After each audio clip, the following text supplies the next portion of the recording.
Welcome to this space dedicated to the psychology of human behavior, where we analyze with depth and clarity what is often felt in silence. Here, the goal is not to judge behaviors but to understand them, not to offer magic formulas but awareness. Throughout this video, you will be invited to observe invisible patterns that shape loneliness, human bonds, personality, and the social choices we make, often without realizing it. If you've ever wondered why some people seem to have few friends or even none, this content was designed exactly for you. Maybe you know someone like that. Maybe it's you. Someone who doesn't easily fit into groups, who prefers silence to superficial conversations, who observes more than they speak and feels they belong less than they appear to. This condition is often interpreted as weakness, isolation, or social incapacity. But what if this interpretation is incomplete? What if, behind the absence of bonds, there are deep psychological traits, defense mechanisms, and a specific way of perceiving the world? This is where reflections associated with Carl Jung come in, not as labels, but as lenses to see beyond the obvious. In this video, we will explore the silent pains of those who live with few connections, the internal conflicts that arise from this reality, and above all, the psychological meanings behind this pattern.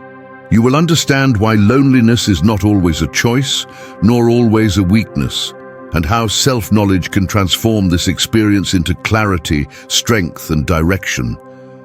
Stay until the end, because understanding this can change not only how you see yourself, but also how you understand the people around you. Before diving into this reflection, let me ask you something simple and quick, without breaking the mood. If this type of content makes sense to you, subscribe to the channel, leave a like, and stay until the end. What you will hear here is not just information. It is a life lesson that can change the way you see loneliness, your connections, and even the way you see yourself in the world. Now, take a deep breath, because this begins exactly where almost no one dares to look. When having few friends isn't a lack, it's a filter. There's a point rarely discussed in behavioral psychology. Not everyone is made to circulate in many groups. Carl Jung observed that some personalities function like houses with narrow doors, not out of fear, but out of discernment. People with few friends generally don't reject people. They reject superficiality. They listen more than they speak, perceive nuances, and grasp hidden intentions between the lines. This is tiring. Being in large groups requires acting, smiling at the right time, laughing at what you don't find funny. Over time, the body demands this.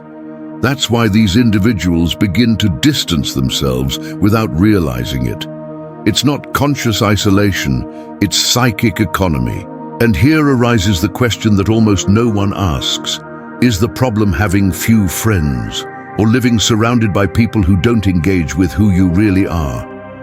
There's a type of person who doesn't join all groups, doesn't maintain conversations out of politeness, and doesn't collect contacts just to avoid seeming strange. Not because they don't know how to socialize, but because they feel too much.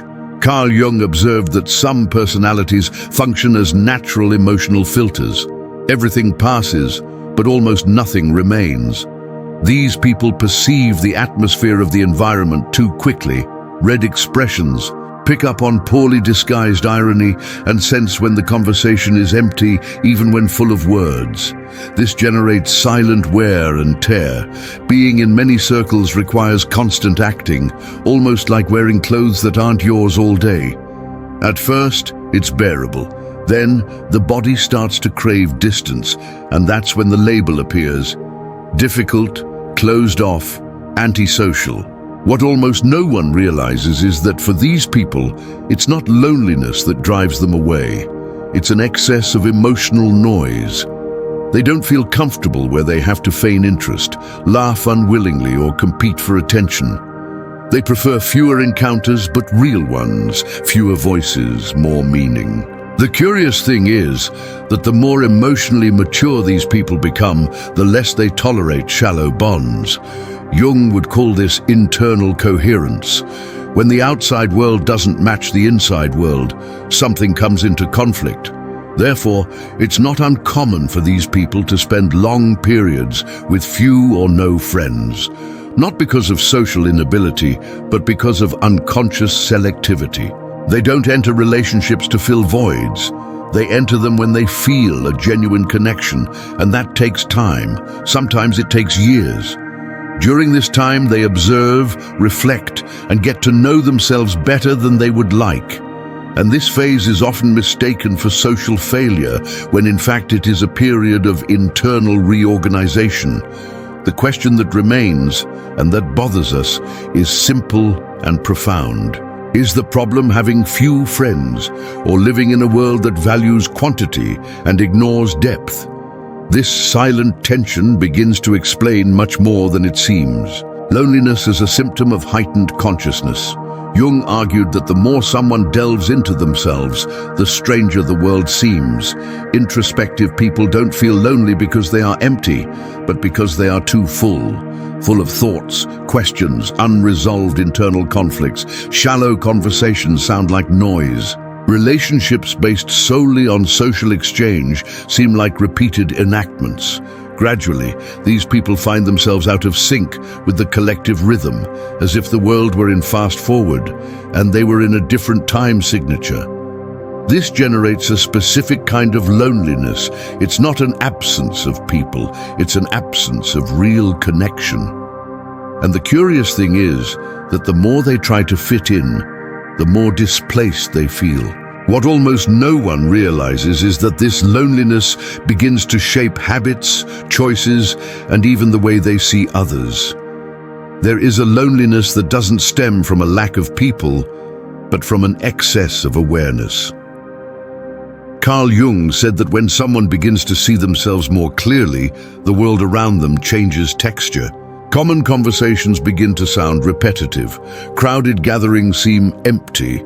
Automatic laughter quickly becomes tiresome. It's not arrogance, it's heightened sensitivity. These people enter a room and sense the atmosphere even before sitting down. They perceive tensions, power struggles, uncomfortable silences. This weighs heavily, and little by little, an almost natural detachment emerges. It's not an escape from others, it's a need for inner silence. Many confuse this with sadness, when in reality, it's a process of emotional organization. Jung saw loneliness as a symptom of individuation. The closer someone gets to who they really are, the less they can sustain social versions that don't match their essence. The problem is that the current world values constant presence, availability, and quick responses. Those who experience this type of loneliness begin to wonder if there's something wrong with them. But perhaps the right question is another. Does being constantly surrounded mean being connected? This loneliness doesn't ask for immediate companionship. It asks for understanding. And when it's not understood, it begins to influence habits, choices, and how these people position themselves socially, creating a pattern that few perceive, but that explains much more than it seems at first glance. Why do these people attract few but intense bonds? There is a recurring pattern. Those who have few friends tend to have deep, long, and difficult to replace relationships. Jung would call this psychic affinity.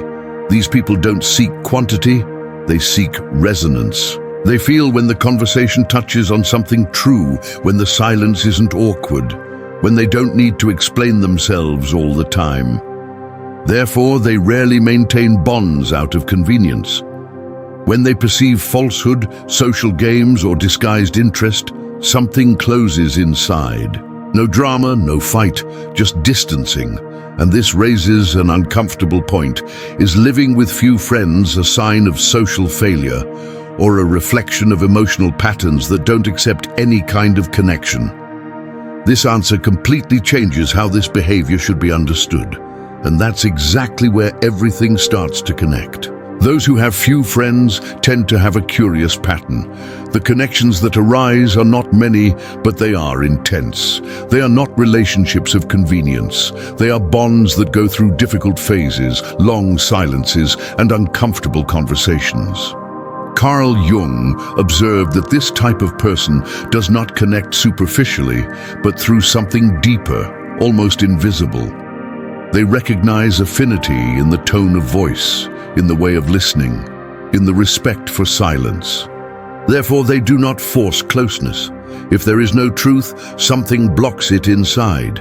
It is common to see these people distance themselves without a fight, without a scene, simply because they perceive inconsistency, disguised interest, or emotional games.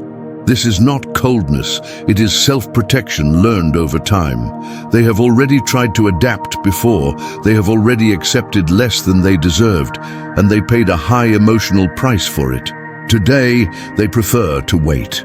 And when a bond happens, it tends to be rare, deep, and transformative. The point is that this pattern makes many people believe they are too closed off, when in reality they are open, only to those who speak the same emotional language. This way of relating explains why some people seem lonely on the outside, but extremely connected when someone finally crosses that invisible barrier. When we connect all the dots, something starts to become clear. Having few friends isn't necessarily a mistake. For many people, it's the natural result of a mind that observes more, feels more, and tolerates less emptiness. The filter, conscious solitude, and rare connections don't arise from nothing. They are built up over experiences, frustrations, and internal discoveries. Jung said that the closer someone gets to themselves, the more selective they become with the world. And this explains why some people can no longer maintain ties just to fill their schedules or avoid judgment.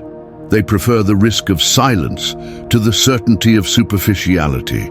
This doesn't make them better or worse, just different. The reflection that remains is simple but uncomfortable.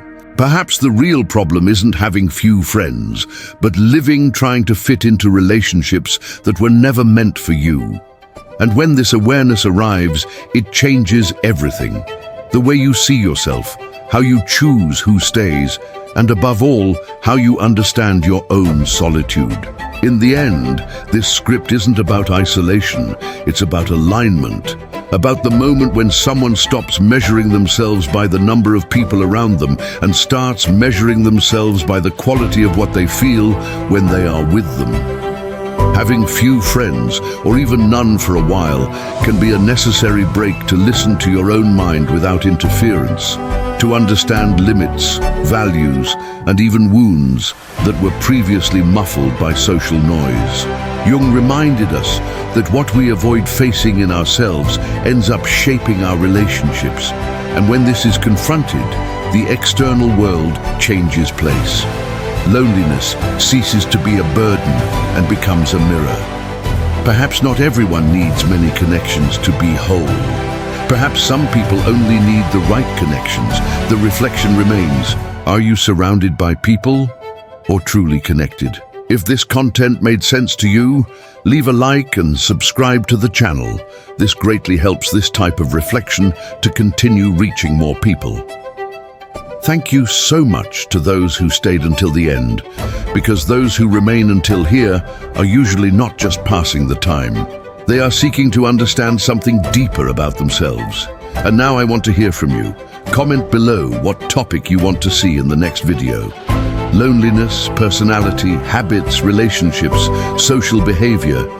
Write what makes the most sense for your stage of life. We'll continue this conversation in the next post.